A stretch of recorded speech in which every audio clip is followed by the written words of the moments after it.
జై శ్రీరామ్. నమస్తే అందరికీ. మే 4వ తారీఖు రవి పుష్యయోగం అంటే ఆదివారం పుష్యమి నక్షత్రం కలిసొచ్చే రోజు. ఆ రోజు సూర్యగ్రహణంతో సమానం.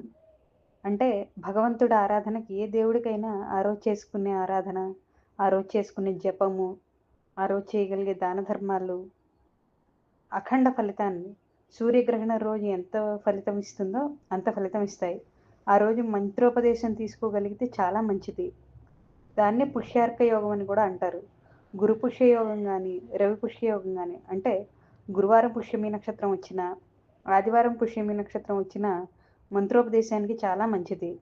మంత్రానుష్ఠానం.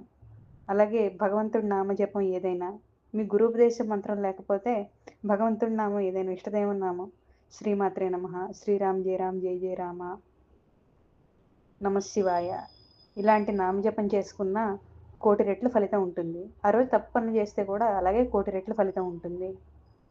ఆ రోజు సూర్యనారాయణ ఆరాధన, విష్ణుమూర్తి ఆరాధన, శివారాధన, దత్తాత్రేయుడికి చేసుకునే ఆరాధన అఖండమైన ఫలితాలు ఇస్తాయి. అలాగే మనకి గురువు ఉంటే ఆ గురువు గారికి ఏమన్నా చిన్న సత్కారం అంటే వస్త్రాలు ఇవ్వడము, ఫలాలు ఇవ్వడము ఏవో మంచిది.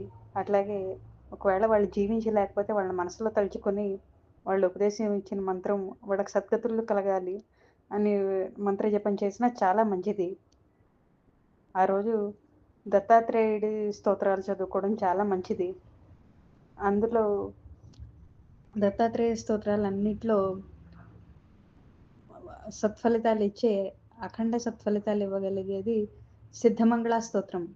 ఎందుకంటే అందులో శ్రీపాద శ్రీ వల్లభ స్వామి వారి కుటుంబాన్ని కూడా పొగుడుతూ ఉంటుందన్నమాట. ఆ స్తుతి అంటే శ్రీపాద శ్రీ వల్లభ స్వామి వారికి చాలా ఇష్టం. ఆ రోజు సిద్ధమంగళ స్తోత్రం 11 సార్లు గాని, 108 సార్లు గాని చేసుకోగలిగితే దత్తాత్రేయ అనుగ్రహానికి పాత్రులవుతారు. అలాగే దత్తాత్రేయ చిత్త స్థిరీకరణ స్తోత్రం గాని, దత్తాత్రేయ ఘోర కష్టోద్ధరణ స్తోత్రం గాని చదువుకున్న గురువు అనుగ్రహం తొందరగా కలుగుతుంది. గురు పుష్య యోగం గాని, రవి పుష్య యోగం గాని అంటే ఆదివారం పుష్యమి నక్షత్రం కలిసొచ్చినా, గురువారం పుష్యమి నక్షత్రం కలిసొచ్చినా అవకాశం వదులుకోకూడదు. అందులో విష్ణుమూర్తి ఆరాధన, దత్తాత్రేయ ఆరాధన సమానం. సూర్యనారాయణమూర్తి కనిపించే దైవం అన్నమాట. ఆయన్ని తలుచుకుని ఆదిత్య హృదయ పారాయణ చేసుకున్న చాలా మంచిది. నేను చెప్పిన సిద్ధమంగళ స్తోత్రం గాని, సిద్ధమంగళ స్తోత్రము, మళ్ళీ చిత్త స్థిరీకరణ దత్తాత్రేయ స్తోత్రము, ఘోర కష్టోద్ధరణ దత్తాత్రేయ స్తోత్రము ఇవి స్తోత్రనిధి యాప్లో కూడా దొరుకుతాయండి. నాకు ఉన్న సమయం బట్టి చదివి వినిపిస్తాను. ధన్యవాదాలండి. జై శ్రీరామ్.